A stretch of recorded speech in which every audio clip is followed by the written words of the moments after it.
Hey guys, today I thought I'd talk a little bit about holdover and how to apply that to shooting air rifles. And specifically, I'm coming from the world of field target and how to use holdover for hunter field target. Because you're not allowed in hunter field target to make clicks to your scope or anything like that. So you use holdover to be able to hit your target from different distances. But for anybody out there who's never used holdover or is new to field target, this is an attempt to explain it as simply as I can. Holdover basically is it's using a mil-dot scope, a mil-dot reticle, and using the markings on the mil-dot markings in the scope to estimate where your shot or your point of impact is going to hit at different distances. So depending on the distance, you're going to use a different holdover mark to hit that target. Okay. So I know that sounded kind of complicated. It's really not. But before we go any further, to do field target and to do holdover for hunter field target, you need a AO scope, an adjustable objective. And those scopes usually have either the adjustable objective either on the front bell of the scope or on the side, and it's more common to see them on the side. And the trick is to use a side wheel on the side of your to adjust your focus onto your object. And the side wheel allows you to also set markings of what the yardage is once you figure out your yardage. We'll get into more of that in just a minute. So that's the first thing you need is a mil-dot scope. Now mil-dot scopes, they come in a lot of different reticles for different scopes. There's a lot of different kinds out there. It really doesn't matter. It's just personal preference. Some will have dots, actual mil dots. Some actually have like hash marks, and then others will have like a Christmas tree kind of look to them. And then others also will, in addition to mil dots, will have half marks in between the mil dots, and that's very handy. So for this explanation of holdover, we're just going to focus on all the marks, the mil dot marks below your crosshair. So everything above your crosshair is hold under, everything below is hold over. Hold under, hold over. So we're just going to focus on hold over. It's called holdover because you're going to hold the crosshairs over your target whenever you're using holdover. And you're going to use those marks as your reference for your point of impact. Now, all air rifles, they have a curve to the pellet flight. So as soon as the pellet leaves the barrel, the pellet starts to slow down, and that's because of the shape of the pellet, also just the velocity of it, the gravity pulling the pellet down. And that curve, that trajectory curve of your pellet is going to change from air rifle to air rifle. Depending on how fast it's shooting, the weight of the pellet, that kind of thing. So when you shoot your air rifle, what you're actually doing is lobbing your pellet in an arch to your target. Now, since your scope, it sets above your barrel, you have to adjust your crosshairs to make it align with your point of impact. Okay, and we'll call that alignment your zero. Now you can set your zero at any distance you want. But that's just aligning your crosshair with your point of impact on your target. Now to use all holdover, what I want to do is I want to set my zero at that highest peak of my trajectory, that trajectory arch, where that point of impact is the highest from the view through my scope.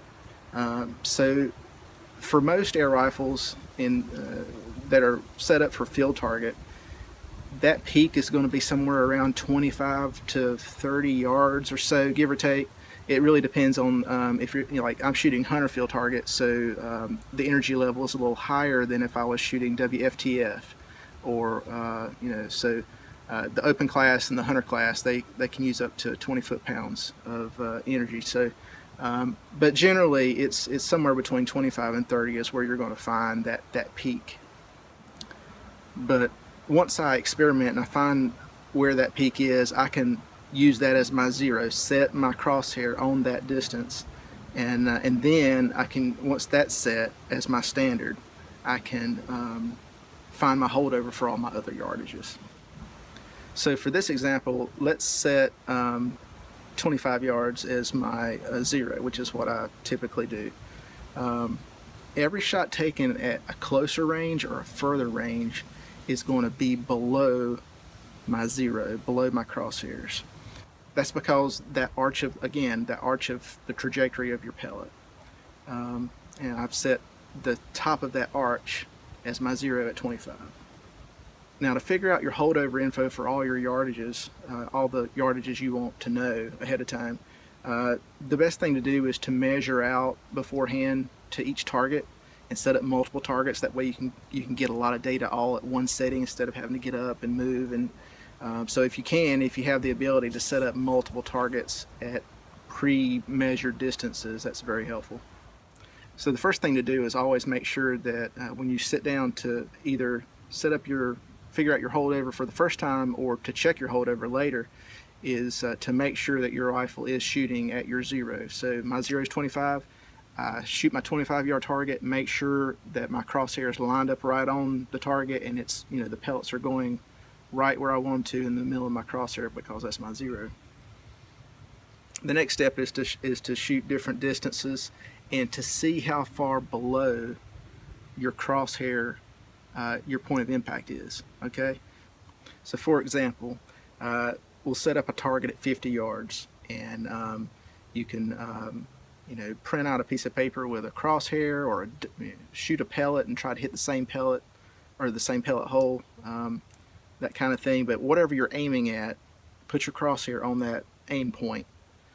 Shoot 4 or 5 shots. See how far below your crosshair they're actually hitting. You're aiming for one spot, but all your shots are going to be below that.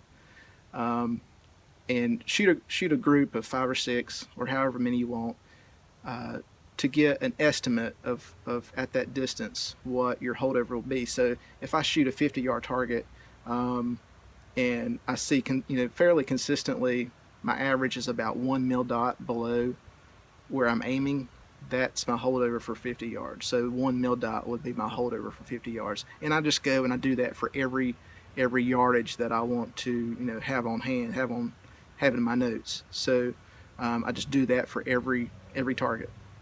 So next time I'm shooting different distances, I have my notes now of what my yardage, my holdover will be for each yardage. And it takes some time, but it's really you really have to do it to be able to consistently shoot at a distance and know where your pellet's going to hit for the most part. So here's a shot of my sight-in range, and as you can see, I'm a firm believer in recycling yard signs. They work great because they can take a lot of shots and not fall apart. They're like a plastic vinyl yard sign. They hold up in the weather just fine, and I cut them down to hold a piece of 8.5 by 11 piece of paper. I used to print out bullseyes and like targets, but now on paper. But now I just put a blank sheet of paper up and shoot a pellet through it, one shot through it, and then I use that as my aim point for the next. Whenever I'm figuring out my holdover or checking my holdover. Now past 40 yards. Especially in hunter class, because you're limited to a 16 power scope in hunter class. Past 40 yards, sometimes it's hard to see where your pellet holes are, where your shots are grouping. So I've found it's best to use like a sight and see target, reactive target, and these are just self-adhesive. You put them on whatever you're shooting at, and it makes a nice yellow mark where it hits, and that's pretty helpful. Like 40 yards beyond is what I usually do. So for field target, I make my holdover notes every yard from 10 yards to 20 yards, and then from 20 to 55 I measure out every 5 yards. So 1 yard up to 20 yards, and then 5 yards from 20 to 55. Now there's software out there that some people use that you can put in your pellet weight, your velocity, all kinds of information, and it'll calculate what the holdover would be. You can try that if you want. Some people swear by it. I personally feel like I get better results if I just get out here and do it the old-fashioned way. I don't know why. I guess it probably comes down to the data you put into the app. If you have something a little off, it's going to throw off your holdover. So I just keep it simple and come out here and just manually do it the old-fashioned way. So keep your holdover notes handy. You know, so when you're out in the field and you have a target at a certain yardage that you want to hit, you have it handy. You know what holdover to use. Some people print it out and wear it around their neck. Some people just keep it on a notepad. Some people keep it on their phone. I print it out and actually put it in my eyepiece on my rifle scope, and so just keep it handy, whatever works for you. So that's a basic explanation of holdover and how to apply it. Now you could use this for field target, of course, but you could use it for other shooting too, hunting, or just plinking in the backyard. Holdover you can use for just about anything. I'll talk more in another video about using that adjustable objective to focus on your target to find out what the yardage is, because if you're in a field target match, they're not going to tell you what the yardage is to the target. Like at your sight-in range, you know what all the targets, 20, 25, 30, whatever, you know the yardage, but in a field target match you won't know. So in another video later I'll explain how to range find with your scope. I hope this was helpful, and thanks for watching, and just aim small, miss small. Thanks.